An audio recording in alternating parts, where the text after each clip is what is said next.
자, 세 번째 이야기 이어가겠습니다. 방한을 앞두고 있는 미국 트럼프 대통령이 DMZ를 깜짝 방문할 가능성을 시사해서 눈길을 끌고 있습니다. 요 며칠 동안 계속 DMZ 방문을 한 해 만에 계속 추측만 오가고 있는데 먼저 관련 현상 확인해 보시죠. DMZ, yes or no? Are you going, yes or no? Well, I'd rather not say, but you'll be surprised. You'll be surprised. 전형적인 트럼프식 대화법인 것 같습니다. 방문 여부를 말하지 않는 게 낫겠다라고 말을 해놓고 이 말을 또 붙였습니다. 여러분은 놀라게 될 것이다. 이건 답을 한 거 아닌가요?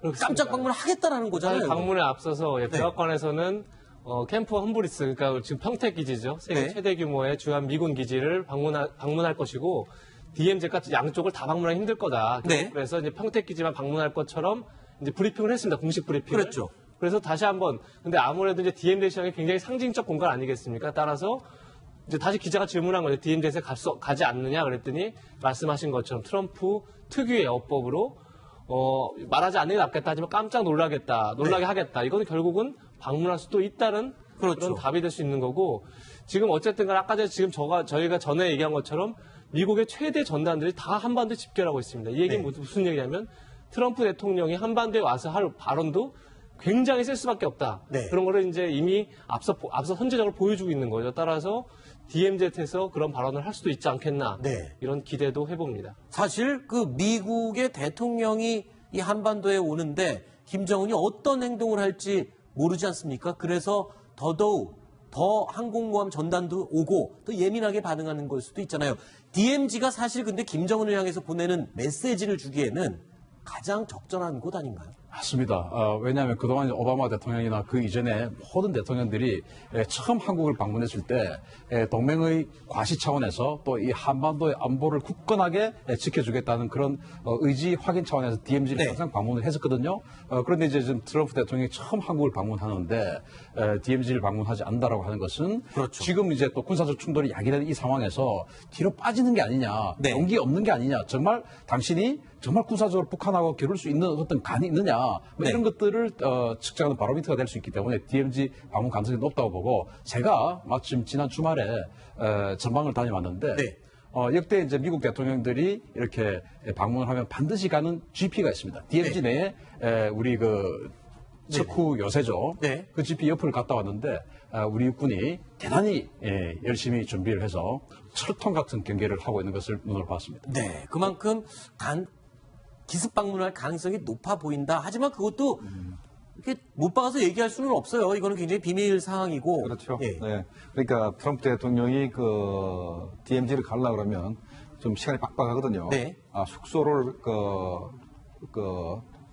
DMZ 근처에서 정해야 될 겁니다. 네. 그리고 이제 과거에 클린턴 대통령 같은 경우는 이 미군 병사들하고 DMZ에서 DMZ 근처에서 이렇게 이 조깅하고 그랬거든요. 아마 그런 식이 아니면 시간 내기 굉장히 빡빡할 겁니다. 그래서 네. 만약에 정말 DMZ를 가려면 가는지 안 가는지를 우리가 알 수 있는 것은 트럼프 대통령이 숙소가 어딘가 그걸 알면은 우리가 그걸 갈지 안 갈지 우리가 알 수 있겠습니다. 제가 자, 이제 그런데- 지난주에 가보니까 네. 아하 여기였구나 네. 라고 이제 들었는데 의외로 평택보다 더 빠른 시간 내에 다녀올 수 있는 그런 지역이었습니다.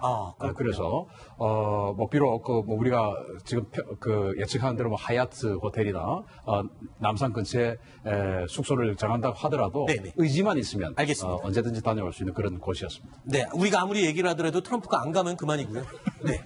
자, 그런데 우리 청와대 측에서는요, 오히려 DMZ보다는 평택 기지를 방문할 것을 건의를 하고 요청을 했습니다. 그 이유가 있다고 합니다. 여러 가지 의미가 있는데 첫 번째, 한미동맹의 상징이다라는 의미를 꼽을 수 있습니다. 이재명 차장, 어떤 예. 의미가 있는 거죠?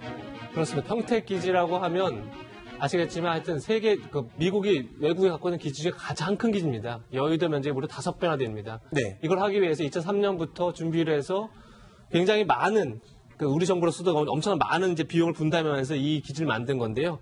결국은 이 평택 기지가 결국은 한미 동맹의 가장 핵심 장소인 거죠. 네. 평택 기지를 통해서 이제 이 평택 기지를 이전한 이유 자체가 공격, 쉽게 해서 이제 북한의 침략에 대해서 어느 방어선을 치고 다시 공격을 하기 위해서 만든 거기 때문에 네. 사실 그 방문 자체가 북한에 대한 강력한 메시지가 될 수 있다. 이렇게 볼 수 있습니다. 자, 그 다음 두 가지 의미를 또 더 살펴보겠습니다. 두 번째, 세 번째도 한번 같이 볼까요? 자, 방위비 분담금 오해를 해소할 수 있는 방편이 될 수 있다. 이런 의미가 있고요. 세 번째는 평택항 대중 메시지의 의미가 있다. 어떤 겁니까? 이 방위비 분담금 오해 해소라는 건 굉장히 중요한 겁니다. 사실은 네. 트럼프 대통령은 대선 때부터 한국에게 그러니까 각자 자기네들이 방위비는 자기를 분담해야 된다 이런 일 많이 하지 않았습니까? 그랬죠. 따라서 우리한테도 엄청난 방위비 폭탄이 올 수도 있다 이런 이제 경계를 많이 했었는데 네. 바로 내년부터 방위비 분담 이제 협상에 들어갑니다. 미국하고. 근데 중요한 거는 평택 기지에만 저희 예산이 약 10조 원 가량이 들어갔습니다. 건축하는 데만. 네. 따라서 우리가 이미 매년 1조 원 가량을 내고 있는데 그 이상의 충분히 많은 방위 분담을 하고 있다는 걸 트럼프 대통령이 직접 와서 보고 느낄 수 있게 만들자 네. 이런 이제 의미가 있는 거죠. 얼마나 근사하게 만들어놨는지를 보면 또 마음이 바뀔 수도 있을 것 같아요. 트럼프 대통령도요. 그리고 평택항 대중 메시지의 의미는 뭡니까? 평택항이라는 것이 사실 중국과 가장 가까운 항구 중에 하나입니다. 그러니까 중국을 압박하는 데 있어서 평택 기지가 굉장히 중요한 의미가 있고, 그러니까 평택 기지에 미군이 크게 있다는 것 자체도 사실은 북한에 대한 압박이기도 하지만 어떻게 보면 또 중국에 대한 방어기도 그렇죠. 하기 때문에 그런 의미에서도 평택 기지가 나름 남다른 상징이 될 수 있다 이렇게 보입니다. 네.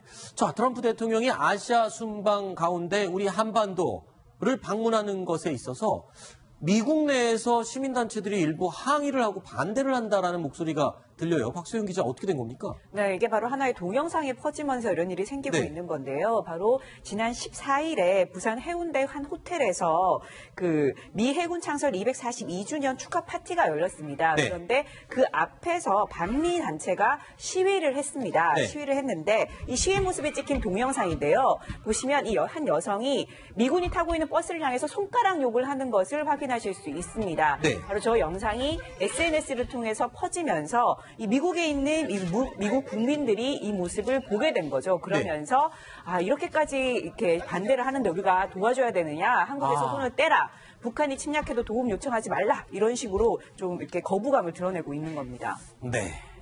자, 논란 속에 그리고 또 한반도 최고조된 위협 속에 트럼프 미국 대통령이 이제 한반도를 방문하게 됩니다. 자, 북한 김정은 지금 무슨 생각을 하고 있을까요? 자, 이번 이야기는 여기서 마무리를 하겠습니다. 김종봉 실장님, 신인균 대표님, 그리고 박소윤 차장 세 분과는 여기서 인사드리겠습니다. 고맙습니다. 자, 몬스터를 잡기 위해서, 메시지를 확인하기 위해서, 그리고 인터넷에 올라온 다양한 소식들을 확인하기 위해서 길거리를 가면서 스마트폰에 집중하시는 분들 요즘 참 많으시죠? 지하철 안에서도요, 모든 분들이 스마트폰을 들여다보고 있는 진귀한 모습을 흔하게 볼 수 있습니다. 자, 하와이 호놀룰루에 가면 근데 큰 코 다칠 수가 있습니다.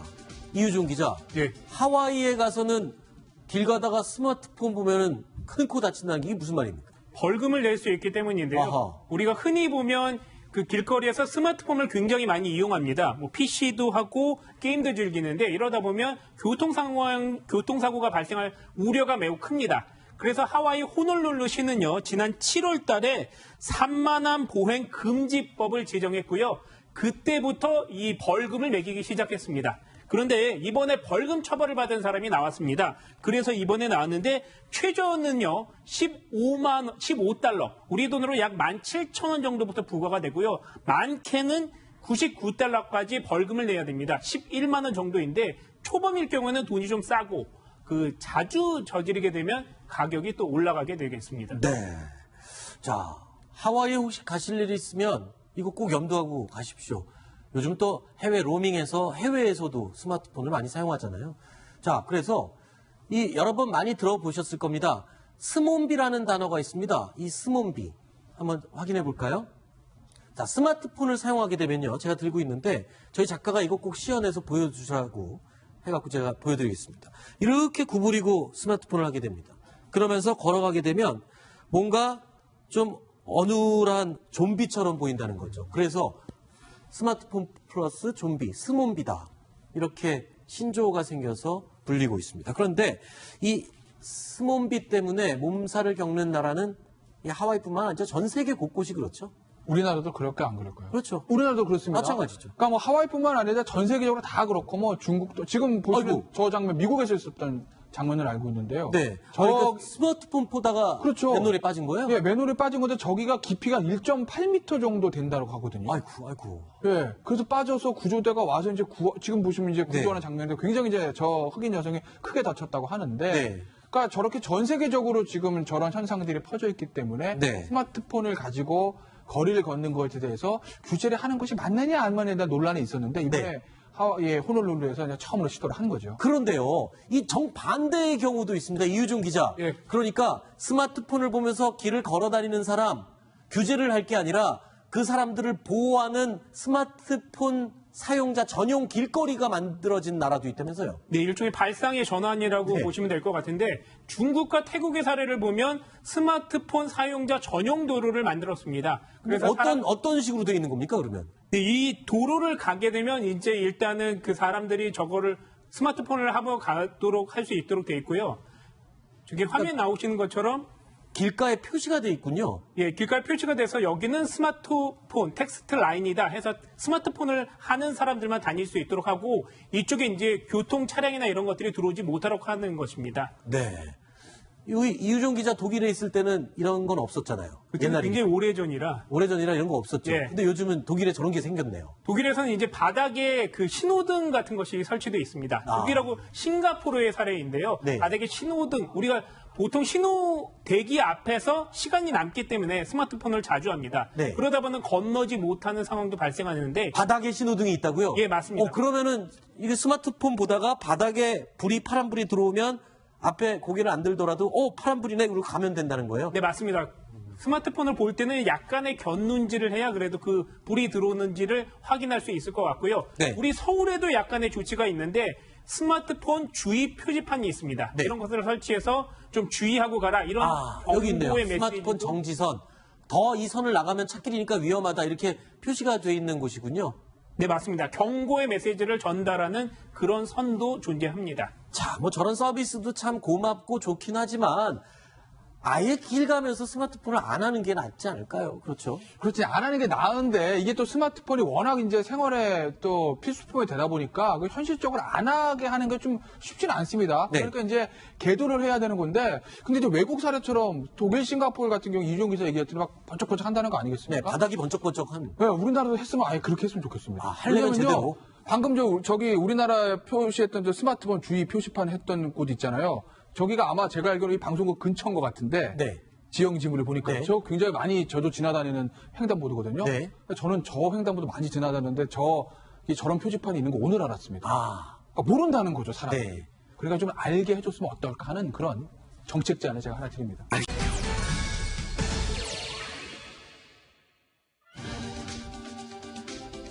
자, 세 번째 이야기 이어가겠습니다. 방한을 앞두고 있는 미국 트럼프 대통령이 DMZ를 깜짝 방문할 가능성을 시사해서 눈길을 끌고 있습니다. 요 며칠 동안 계속 DMZ 방문을 한 해 만에 계속 추측만 오가고 있는데 먼저 관련 현상 확인해 보시죠. DMZ, yes or no? Are you going? Yes or no? Well, I'd rather not say, but you'll be surprised. You'll be surprised. 전형적인 트럼프식 대화법인 것 같습니다. 방문 여부를 말하지 않는 게 낫겠다라고 말을 해놓고 이 말을 또 붙였습니다. 이해할 수는 없어요. 이거는 굉장히 비밀 사항이고. 그렇죠. 예. 네. 그러니까 트럼프 대통령이 그 DMZ를 가려고 그러면 좀 시간이 빡빡하거든요. 네. 숙소를 DMZ 근처에서 정해야 될 겁니다. 네. 그리고 이제 과거에 클린턴 대통령 같은 경우는 이 미군 병사들하고 DMZ에서 DMZ 근처에서 이렇게 이 조깅하고 그랬거든요. 아마 그런 식이 아니면 시간 내기 굉장히 빡빡할 겁니다. 그래서 네. 만약에 정말 DMZ를 가려면 가는지 안 가는지를 우리가 알 수 있는 것은 트럼프 대통령이 숙소가 어딘가 그걸 알면은 우리가 그걸 갈지 안 갈지 우리가 알 수 있겠습니다. 제가 자, 이제 그런데- 지난주에 가보니까 네. 아하 여기였구나 네. 라고 이제 들었는데 의외로 평택보다 더 그런데 이제 지금 트럼프 대통령이 처음 한국을 방문하는데 DMZ를 방문하지 않는다라고 하는 것은 그렇죠. 지금 이제 또 군사적 충돌이 야기되는 이 상황에서 뒤로 빠지는 게 아니냐, 네. 용기 없는 게 아니냐, 정말 당신이 정말 군사적으로 북한하고 겨룰 수 있는 어떤 간이 있느냐, 뭐 네. 이런 것들을 측정하는 바로미터가 될 수 있기 때문에 DMZ 방문 가능성이 높다고 보고 제가 마침 지난 주말에 전방을 다녀왔는데. 네. 역대 이제 미국 대통령들이 이렇게 방문을 하면 반드시 가는 GP가 있습니다. DMZ 내에 우리 그 척후 요새죠. 네. 그 GP 옆을 갔다 왔는데 우리 육군이 대단히 열심히 준비를 해서 철통 같은 경계를 하고 있는 것을 눈으로 봤습니다. 네, 그만큼 기습 방문할 가능성이 높아 보인다. 하지만 그것도 이렇게 못 박아서 여러분은 놀라게 될 것이다. 이건 답을 한 거 아닌가요? 그렇습니다. 깜짝 방문을 하겠다라는 거잖아요. 방문에 앞서서 백악관에서는 캠프 험브리스, 그러니까 지금 평택 기지죠. 세계 네. 최대 규모의 주한 미군 기지를 방문할 것이고 DMZ가 양쪽을 다 방문하기 힘들 거다. 네. 그래서 이제 평택 기지만 방문할 것처럼 이제 브리핑을 했습니다. 공식 브리핑을. 그렇죠. 그래서 다시 한번 근데 아무래도 이제 DMZ 시장이 굉장히 상징적 공간 아니겠습니까? 따라서 이제 다시 기자가 질문한 거죠. DMZ에 가지 않느냐 그랬더니 말씀하신 것처럼 트럼프 특유의 어법으로 말하지 않는 게 낫겠다 하지만 깜짝 놀라게 하겠다. 이거는 결국은 방문할 수도 있다는 그렇죠. 그런 답이 될 수 있는 거고 지금 어쨌든 간 아까 전에 지금 저희가 전에 얘기한 것처럼 미국의 최대 전단들이 다 한반도에 집결하고 있습니다. 이 얘기는 무슨 얘기냐면 트럼프 대통령이 한반도에 와서 할 발언도 굉장히 셀 수밖에 없다. 네. 그런 거를 이제 이미 앞서 선제적으로 보여주고 있는 거죠. 따라서 DMZ에서 그런 발언을 할 수도 있지 않겠나. 네. 이런 기대도 해봅니다. 사실 그 미국의 대통령이 이 한반도에 오는데 김정은이 어떤 행동을 할지 모르지 않습니까? 그래서 더더욱 더 항공모함 전단도 오고 또 예민하게 반응하는 걸 수도 있잖아요.